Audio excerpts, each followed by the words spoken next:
that sounds good. Yeah, just what we did last time, you're live, and then hang up, so there's no, I don't need it. Okay, cool, perfect.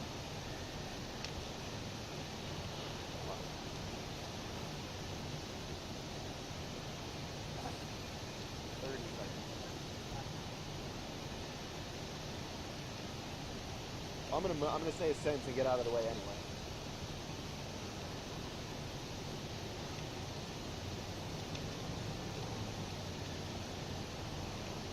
Stand by.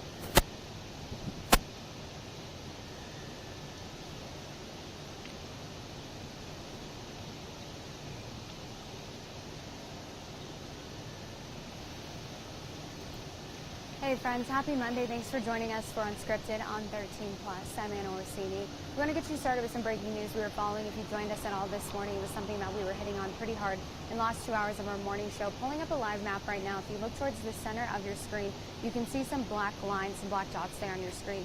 That is where there's currently a closure in place, so it's near Flower and Alvernon because of a fatal crash there this morning. We actually have Jack Cooper live out at the scene, and we want to get to him for more on what we know so far about this crash and this investigation. Anna, good morning. It looks like Alvernon might actually start being open sooner rather than later. I'm going to show you behind me. If you joined us at all this morning, then you saw there was quite a bit of debris in the middle of the road from this crash that happened just about 6:30 this morning. It was a car that hit someone. Again, that was right before 6:30, so it's been about 3 hours, but it looks like they're wrapping up right now. The person that was hit was taken to the hospital. They were then pronounced dead at the hospital. There's a white car off in the distance. I don't think you can see it because I think it's blocked by another car, but there's the white car in the distance. Investigators spent a lot of time looking at that car as well. A police officer also performed a field sobriety test with someone, so there's still some details that we're working to learn from TPD. But it looks like Alvernon should be opening up hopefully in the next, hour or so. A lot of their detectives have left. It looks like some of the police cars are leaving as well. But we still have some of this caution tape and some cones up as well. Anna, as soon as we get any more information, we'll be sure to pass it along to you both on air and online. But for now, reporting live in Midtown, I'm Jack Cooper. Anna, back to you. All right, Jack, thank you again. Just want to pull up exactly where this crash is. You can see there on your screen. We'll kind of circle it with the mouse here. Alvernon to north of Flower, anything in that direction that you see there in black, that is what's going to be closed. So just something to keep in mind. If you're planning to head that way today, you will not be able to. We'll keep you updated, of course, on that investigation as we learn more. Now we want to go ahead and take a live look out to the White House today. President Joe Biden has vowed to retaliate after an attack over the weekend. A drone attack on a U.S. outpost in Jordan killed 3 Americans there. This marks the first time that U.S. troops have been killed by enemy fire in the Middle East since the start of the war between Israel and Hamas. And this morning we're learning that Arizona National Guardsmen were among those who were wounded in that attack. Arizona Governor Katie Hobbs says she's heartbroken and she's monitoring the situation. President Biden says that while facts are still being gathered, we know, quote, it was carried out by radical Iran-backed militant groups operating in Syria and Iraq. Now, Iran has denied any involvement. Of course, a big story coming out of the Middle East today. We'll keep you updated on that. And at the Capitol today, a possible new border deal could head to the Senate floor in the coming days. The deal includes a new authority that allows the president to shut down the border between ports of entry when unlawful crossings reach high levels. It would also reform the asylum system to resolve cases in a shorter time frame and expedite work permits. Now, there are still questions, though, about whether or not this will pass. In recent weeks, Trump has tried to kill the bipartisan legislation, in part because he wants to campaign on this issue in November. So something that we're keeping an eye on for you today. Of course, we'll let you know what comes out of that, a big issue here in Arizona that we've seen. Now, something else we're keeping an eye on today, you know this case, you know this face, Alec Murdaugh. And right now, a hearing is actually underway to determine whether or not Alec Murdaugh should receive a new trial. You'll remember that Alec was found guilty last March of shooting and killing his wife and son on their South Carolina property. Now, his attorneys in this case allege that the county clerk actually tampered with the jury during the original case. That is why they're back in court today for that hearing. His legal team alleges that Becky Hill inappropriately discussed the case with jurors, pressured them to deliberate quickly, and then misrepresented information to the judge about a juror who was ultimately dismissed. Now, they all say that Hill did this in order to secure a book deal after the trial. However, she did sign an affidavit back in November denying all of the allegations that were made against her. So 3 days have been set aside for this hearing if needed, but the judge hopes to have it wrapped up by today. So we'll keep an eye on this.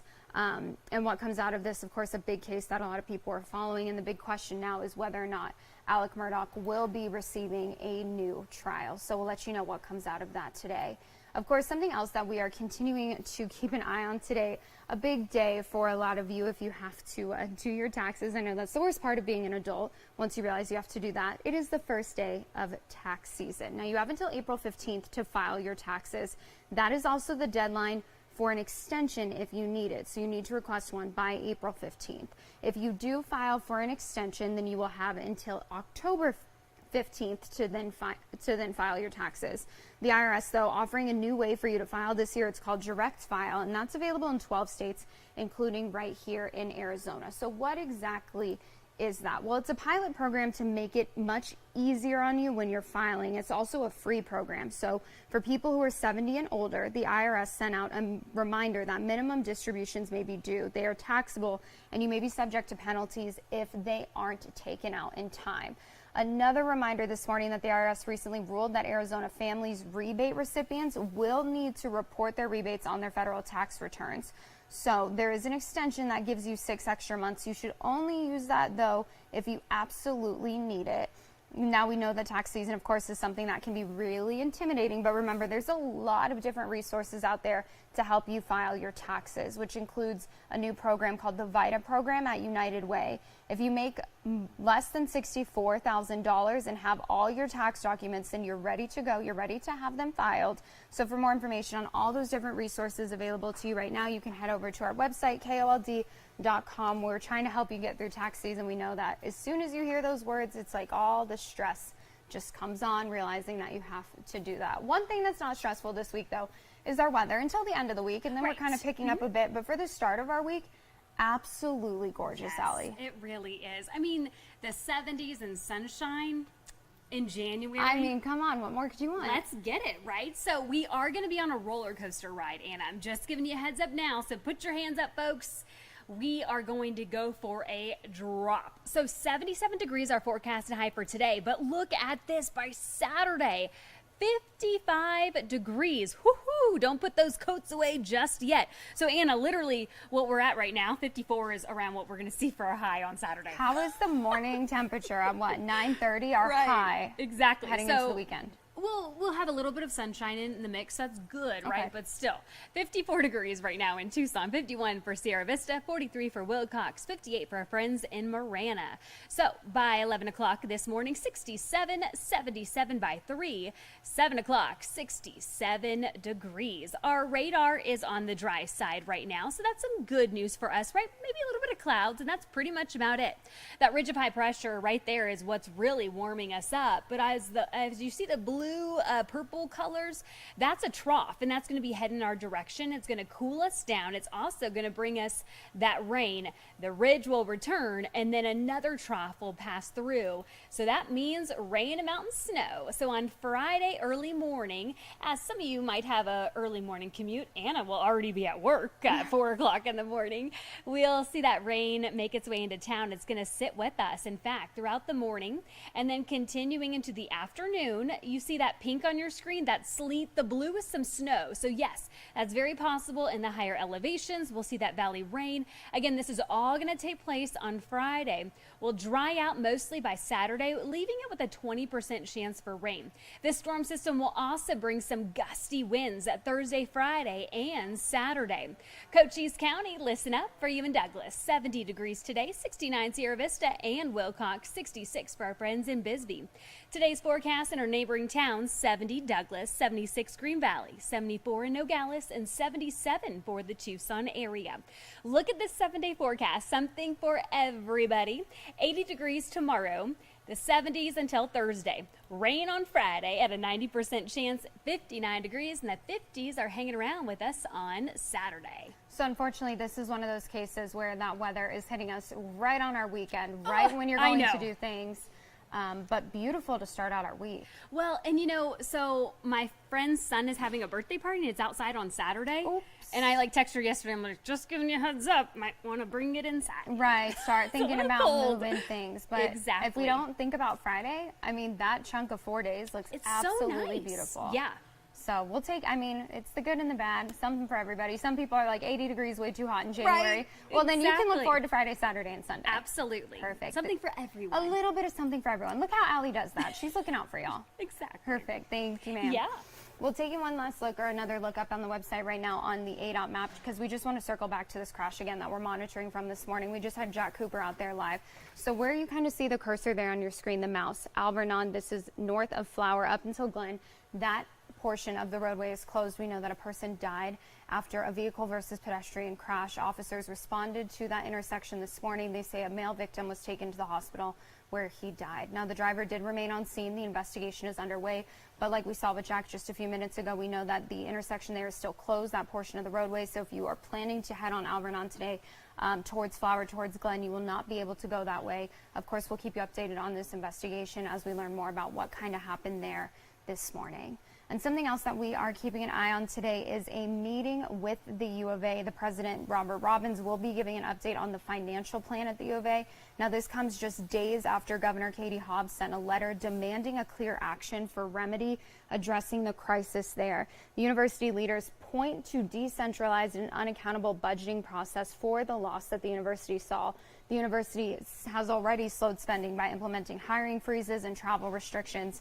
Now, the hope is to put in place a series of solutions once they are able to define the scope of the problem that will address the widespread decentralization. We know that the governor said they need to bring in a third party to kind of help them resolve this because she wasn't happy with the way that she's seen it be resolved. So this is something we're keeping an eye on today, just getting a better idea of what the University of Arizona is going to be doing moving forward. Again, millions and millions of dollars in debt, and a lot of people wondering, how the school is going to address this. Something else we are, of course, keeping an eye on today is Super Bowl 58. We now know who will be the two teams playing in that. That's a live look at Las Vegas, the site of Super Bowl 58 here in a couple of weeks, Allegiant Stadium. And it looks like a gorgeous morning in Las Vegas. The Kansas City Chiefs facing off against the San Francisco 49ers. It will actually be the 49ers' first trip to the Super Bowl since 2020, but the Chiefs, of course, looking to defend their championship title.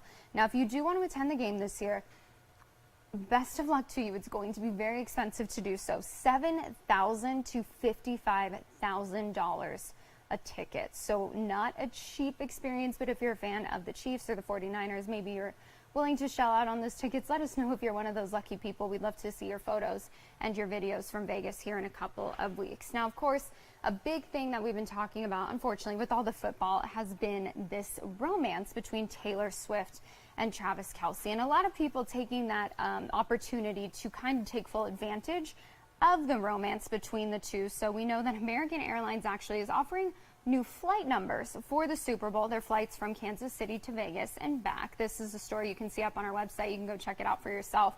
So American Airlines is offering two new flights. We know Taylor Swift was born in 1989 and Travis Kelce wears the jersey number 87. So American says they will be offering flight 1989, which will run twice from Kansas City to Vegas on February 9th and 10th. And then after the game, Flight 87 leaves from Vegas back to Kansas City at 12:20 local time.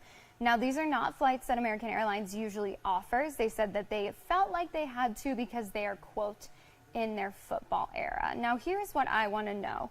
Just feel free to weigh in. Let us know. Are you kind of done talking about the Taylor Swift, Travis Kelce thing? Or are you like, no, I've had never going to have enough of it. I want to keep hearing about it. Or are you one of